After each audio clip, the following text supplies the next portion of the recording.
You're listening to the Late Night Football Show with your host, Rohit Singh. That's me. On this show, we talk about some of the most seriously silly topics from the world of football for your entertainment and enjoyment. Please remember that the show is BYOL. Bring your own laughs, since we don't have the budget for a studio audience. Happy listening. Hello everyone and welcome to Late Night Football.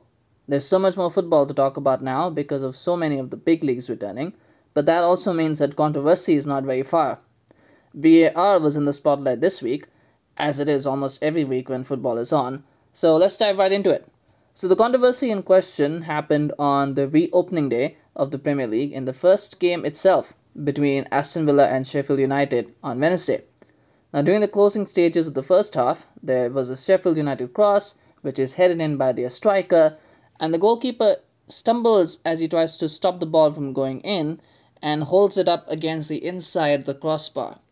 Now, in these sort of situations, the referee has a wristwatch which will tell them if the ball has gone over the line or not. The watch didn't beep, indicating that the ball had crossed over the line, so the goal wasn't given. Now, Sheffield United players are obviously angry, but we've all grown accustomed to accepting that the technology is right. So when the replay is shown about a minute later, everyone could see that the ball had indeed crossed the line and the goalkeeper was actually holding it inside the post.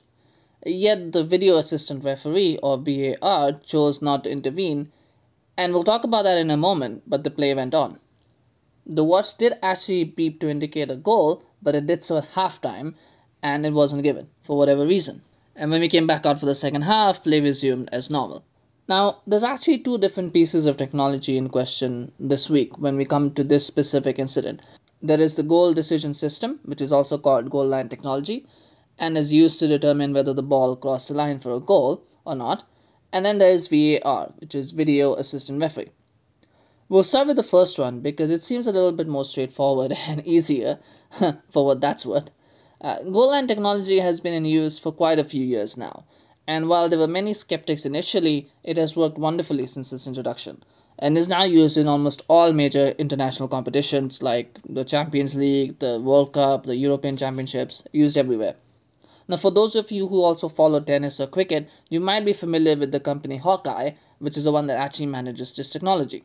Now it's used in cricket to determine leg before wicket decisions, where it has been very successful. It's a very complicated piece of play within the game, if you're not familiar with the game, but it has been very successful in terms of working with that. And then there's tennis, where it's used to decide marginal calls whether the ball hit the line or not. And again, it works very well there. Now both of these games have been using this technology for well over a decade now. I remember seeing Hawkeye first, I think, back in early 2000s. So it's been almost 2 decades since it's been around. And on that note, I wanted to share an incident that I remember, and is actually very relevant in this context. Because I remember this happening in a Wimbledon final a long time ago between Federer and Nadal. And you know it's been a long time because they've been going at it for years now. So Nadal played a shot that Federer left thinking it was out. The fans cheered because they thought it was out. And then the referee said it was in and awarded the point to Nadal based on the information from Hawkeye. So when we saw it on the TV replay initially, everybody who was at home probably thought it was out. That's how it looked when you watched it on TV. But when you see it on Hawkeye, what it showed was that maybe a strand of the ball, like a tiny part of the ball, had actually clipped the line, and so it was called in. And Federer was livid, and Nadal was bemused because he couldn't believe his luck, because even he thought it was out. Anyway, Federer went on to win the match, so it didn't really matter anyway. But the point here is that even though technology has been used for years in sports, it doesn't mean that there won't be errors, or that there will be interpretations that quite frankly don't make sense for us humans, because that's just how it is. In that particular situation, nobody would give that decision as in, and nobody would bat an eye at the fact that it was given out. But for technology, because it is so granular, because it is so algorithmic, there will always be these marginal decisions that you will think, why would you give that, but then it's given. Right? So now coming to this incident in question, there was a bit of explanation on what happened, from Hawkeye, and I'll share it here in case you didn't hear it before. So generally, when a goalkeeper grabs the ball while falling backwards, they'll generally outstretch their arms as far as they can go to make sure that the ball doesn't cross the line. So to do that, you have to hold the ball from the sides for a firm grip. Think of it like holding a baby in midair. You're holding it from the sides so that it doesn't fall, but at the same time, you've got like a really firm grip. Now, in this instance, though, the keeper cradled the ball in his arms while standing up. So his arms and body were below the ball. His arms were definitely below the ball. Some part of his body was also below the ball. Again, think of it like as a cradling a baby. And apparently, what this meant was that his body was blocking the sensors and they couldn't gauge where the ball was at that time. Now, keep in mind that goal line technology has been in use for over 9,000 games. So by law of averages, this kind of error was bound to happen at some point. I've seen talk about abandoning goal line tech from some extreme viewpoints. That's just absurd because this was just a freak error that happened and nobody anticipated it, because you normally don't anticipate something like that happening. And before we had this technology, I mean, a lot of blatant goals were chalked off. Anyone remembers the goal that Tottenham didn't get against Manchester United? FIFA even tried having additional refs just for this purpose, and they were still making errors. For now, I think a 1 in 9,000 error rate is not bad. As long as it's rectified and doesn't keep happening, I think we should still stick with it, because it definitely is much more beneficial than it is harmful. Now that leads us to the second technological innovation in question, which is VAR. Now I'll make a controversial statement here and say that I like VAR. I like it in theory and conception. And again, maybe I'm biased because I've watched other sports where technology is used and has generally benefited that sport, and I'm kind of used to seeing technology already, and football is still relatively new to that concept. But it just makes sense to me that having a second look at things helps cuts out potentially game-changing mistakes and errors. Now, when I first saw VAR in action, it was at the 2018 World Cup, and I liked the way that it was used. You had a pitch-side monitor. If there was a potential mistake, the on-field referee gets a message, they go check it out, and then decide if it needs to be reviewed or if it needs to be changed. The implementation in the Premier League, however, that has been very bad, the way they have implemented it. So I don't like VAR the way it is used in the Premier League, but I do like it in theory. So hopefully that makes sense to all the listeners when I talk about why I like VAR. I don't like how it is used, but I like the concept and the theory of it. So now let's rewind back to this specific incident in question. When the replay showed that there has been an error from the system, the VAR refs didn't intervene because they decided to trust the system. Now that isn't the fault of the VAR concept, it's the incompetence of the referees. Now all someone had to do was relay the message that, "Hey Michael, the ball may have crossed the line, check it out." And then the referee goes over to the monitor, sees the play, and gives a goal. Except that didn't happen because the refs were only too happy to not have to make a decision. And we know English referees are incompetent. I mean, imagine how incompetent English referees must be for incompetent organizations like FIFA and UEFA to not invite them to international tournaments. It was a mistake by the technology. Absolutely. No doubt about that. Goal line tech was responsible for that initial error. But it could have been rectified by the referees had there not been this deference culture of, "Oh, it's not a goal because my watch didn't buzz. Oh, we won't intervene because we'll trust the technology even though we have eyes. You know what? VAR saw it, and if it's good for them, it's good for me." But that never ever works well. So coming to a more general note, I think there was a lot of false expectations with VAR. Either people had misgivings about how it was going to be used, or thought of it as some kind of miracle cure for football referees. I don't know. But VAR was never going to be that. The problem in football, compared to so many other sports, is that so many decisions are subjective that you can only ever be universally right 2 or 3 times out of 10. And that is me being generous. When I say universally right, I mean I'm making a decision where everyone agrees it was the right decision. That, if you get that 2 or 3 times out of 10, that's a good referee, really. I don't think it ever happens more than that. So when Man United played Spurs on Friday, for example, for me, the penalty that was given was a penalty on Paul Pogba. And if it was given against my team, I would have no complaints with that decision. But predictably, Spurs fans said it wasn't one, and United fans said that it was, and there's this whole debate that's going on. But at the end of the day, what you have to realize is that it's two humans making that subjective decision. The on-field ref chose to give it from his point of view, and the off-field ref, VAR, upheld it because he didn't think it needed to be changed. This is the crux of what that decision-making process is. Now, anyone who's blaming VAR for these kind of so-called errors needs to understand this fundamental point, that VAR is basically a human who has the benefit of taking a second look at incidents and then determining whether there were any infractions which need to be reviewed. At the end of the day, he is still a human being and he is still subjective. So marginal decisions will still be subjective, and incompetent referees will still make incomprehensible mistakes because that's how humans are. It's not going to suddenly make referees more competent, because if people see decisions a certain way or if people miss decisions on the field, that's still going to happen. So an incompetent referee, if even if they are watching it on video, if they don't think something is a foul, then they will not give it. And if they think something is a foul where it is not a foul, they'll still give it, because that's just how it is. Ultimately, we're still going to abuse the refs when decisions don't go our team's way. But instead of blaming the on-field ref, we'll just blame VAR for it.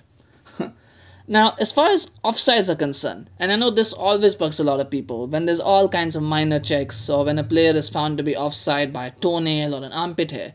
But this isn't the ref's fault or the VAR's fault. This is how the rules are written.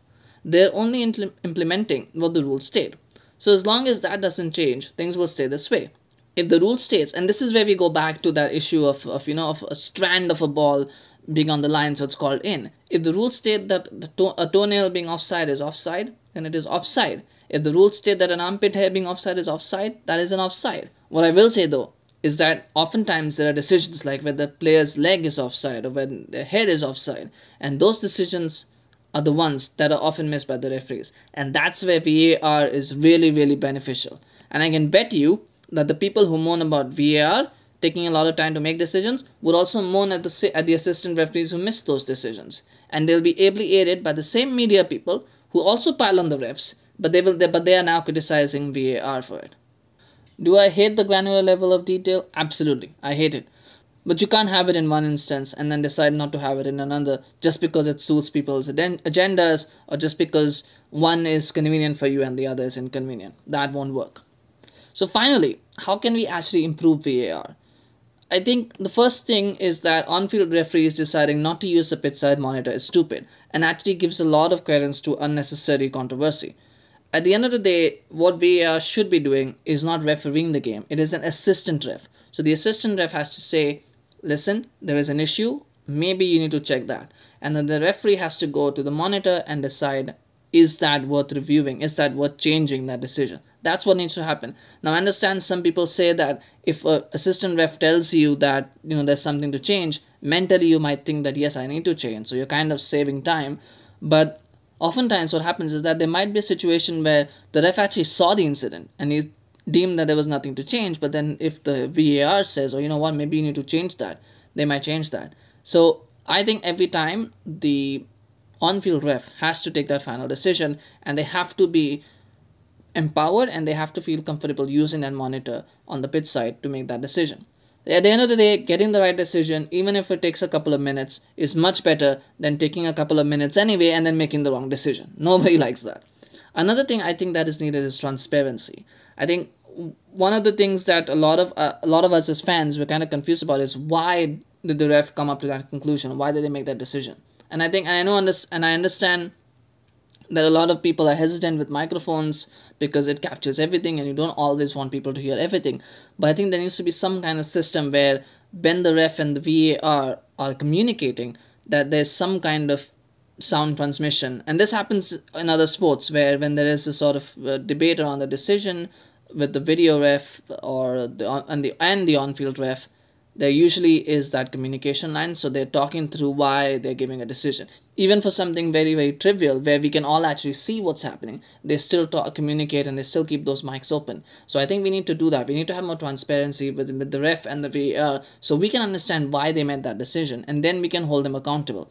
I think what has happened in recent years is that refs have become very, very protected, and that protection is good because they need it, but at the same time it's making a lot of them complacent. It's making a lot of them not being held accountable to what they're doing, and I think that needs to change. We need to make sure that refs are being held accountable for the wrong decisions. They don't need to be abused, or they need to understand that the decisions that they're making, whether they are correct or whether they're wrong, what are the consequences for that? Why are there consequences for that? And we need to understand what we are holding them accountable for. Because otherwise it's all easy to say, you know what, he's biased or he's corrupt. But actually there might be a reason why he did that. And we need to know that as fans when we watch it.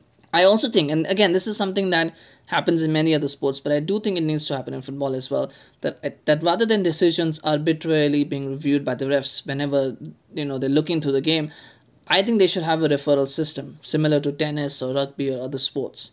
where the manager and or the captain gets 2 challenges or whatever number of challenges per game, which they can use whenever they like.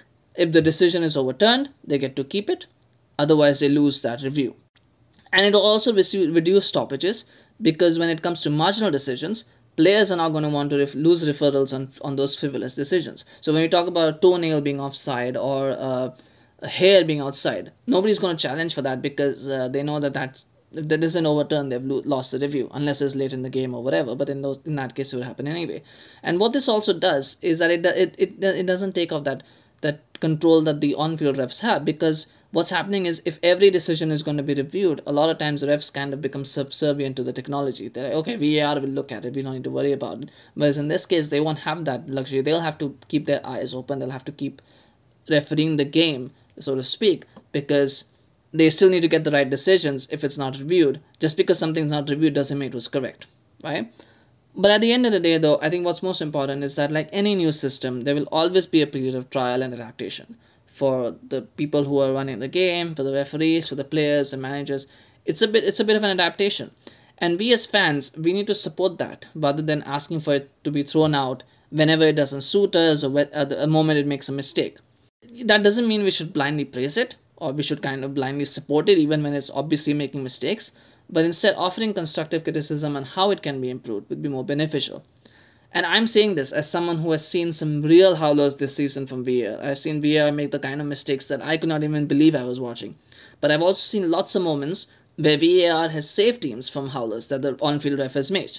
So just think of them as refs, who, like everyone else, are physically distanced from the stadiums. That's what VAR is. But like all other refs, you praise them when things go right, yell at them when things go wrong, because all the decisions do even out over the course of the season. Yes, it does really, Sheffield United fans.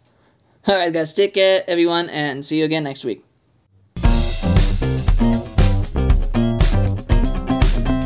Hey guys, thank you for listening to that episode on Late Night Football. Now please remember to do all the right things by clicking on the share, like and subscribe buttons, and say all the right things by commenting on the show. Positive feedback is welcome, and negative feedback will be ignored. I'm just kidding. You can also follow us on Twitter and Facebook. Links can be found in the description to the show. Make sure to join me for the next one. Take care.